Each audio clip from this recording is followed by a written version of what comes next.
The Cleveland Browns continue to make elite changes to their roster. Over the last 2 years, they've added some elite talent to their roster, and recently they just added Dalvin Tomlinson, top interior defensive lineman that can stop the run in the NFL, and also by getting Elijah Moore. These are two elite moves for the Cleveland Browns. You look at last season, this team did struggle at times, mostly because Deshaun Watson missed majority of the season dealing with a suspension. That's why he had 7 touchdowns and 5 interceptions. But Jacoby Brissett stepped in and kept the team head above water at times. They beat the Cincinnati Bengals, and they always play their teams tough. This team has every recipe to go and make a deep playoff run or just to get to the playoffs. You look at the Cleveland Browns. They have an elite run stopper now in Dalvin Tomlinson, and that's going to only open up carnage for Myles Garrett on the edge.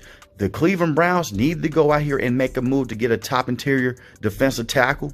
And the reason why I'm saying that, they're 24th in rushing defense. And the bad thing about that is teams would notice that they couldn't stop the run. They would try to drain the clock and have time possession against the Cleveland Browns. That's not going to work anymore. Dalvin Tomlinson's a big interior defensive lineman. Is making a lot of money, but he's worth it. Not going to get you high sacks, but he's going to push the pocket when it matters the most. He's going to also open up lanes for Myles Garrett to go and get to the quarterback. Myles Garrett had to be the run stopper and the premier pass rusher with 16 sacks and 2 forced fumbles. Now Myles Garrett can just solely focus on just sealing the edge and going out there and getting the quarterback. Also by stopping the run, but he has some help now with Dalvin Tomlinson. You look at the back end of this defense. They're still young, but I like them a lot. Greg Newsome III, Denzel Ward, if they can stay healthy. I like both of those corners. Grant Delpit, hopefully he can develop into something and he can still develop into a player. This team was rumored to go after Jesse Bates in free agency, but I like them not going super high and trying to pay top end money to a safety. Save that money and go towards the defensive tackle like they did. Trading for Elijah Moore is amazing and really good for this team for the simple fact that you need to get another wide receiver that could come in and match up with Donovan Peoples-Jones and Amari Cooper. You have David Bell in this team. He didn't get that much burn last season, didn't get that many snaps, didn't get that many live action plays. But you look at Elijah Moore, good wide receiver for the Jets. I know the stats may say only 1 touchdown last season, 5 touchdowns the season before. But look at the quarterback situation he was dealing with. That's why he requested a trade middle of last season. He was tired of dealing with Zach Wilson, who wasn't the quarterback that was getting the ball. He was getting open.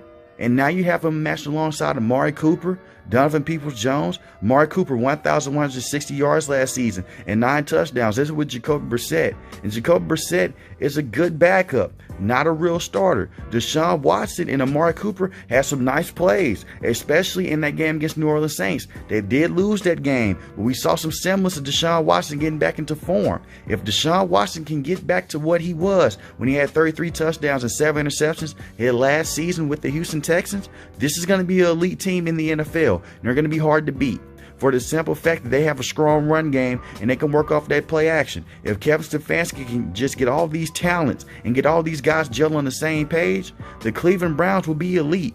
And Deshaun Watson didn't get to practice with the team until the suspension was over. He couldn't be at the facility. So now you give him a full off season, a full mini camp, a full OTAs. With these guys, with this talent, there's no excuse to why the Cleveland Browns can't be a top team in the NFL. They're in a tough division, but you beat the Cincinnati Bengals last season, and you always match up very well with them for the simple fact you have a good pass rush up front, and you're getting better pass rush right now with Dalvin Tomlinson. You can still make some moves in free agency. You still have some draft picks. You trade the 2nd-round pick to get Elijah Moore, but that's a good pick that you're giving up to get a player of his caliber. So you should be able to go out there and score a lot of points. You were 14th in total offense. That should go up with Deshaun Watson. You were 6th in rushing offense. I expect for that to stay the same or get better, with Nick Chubb having 1,525 rushing yards and 12 touchdowns. As I record this video, Kareem Hunt is still a free agent. You can go out there and you can bring him back. But I like the running back room you already have. The offensive line needs to be better in pass protection. But when it came to run blocking, they opened up lanes for Nick Chubb, and him in open field, he'll still form and truck you to death. So they need to get this thing going. The Cleveland Browns window is open right now with the moves that they're making. You have David Njoku, who could be a good safety blanket in the red zone. 628 yards last season, 4 touchdowns if he can stay healthy. But the Cleveland Browns have a very good young roster. It just comes down to, can Deshaun Watson return to form, and is Coach Stefanski the right coach for this team? If that is the case, I am telling you this now, like I said in a previous video, the Cleveland Browns will be a tough team to beat. You have the pass rusher. You have the good run stopper right now. That secondary still needs to get better. They're still young, but if it can get better with the brand new defensive coordinator and Jim Schwartz, because you fired Joe Woods because of some dumb plays that he was calling, a lot of games last season could have went in the Browns' way, such as that New York Jets game. That could have went in the Browns' favor if their defense just makes some stops in the last 2 minutes. So the defense can come to play, and Deshaun Watson can go out there and give this team his best, to give it his all. The Cleveland Browns are going to be a scary team. So let me know in the comment section how you feel about the free agency so far with the Cleveland Browns, how you feel about the offseason. If you're new to the channel, hit the subscribe button. If you like the video, hit the like button. Most importantly, want each and every last one, guys, stay safe, stay positive. Thanks for watching the video, guys. Peace.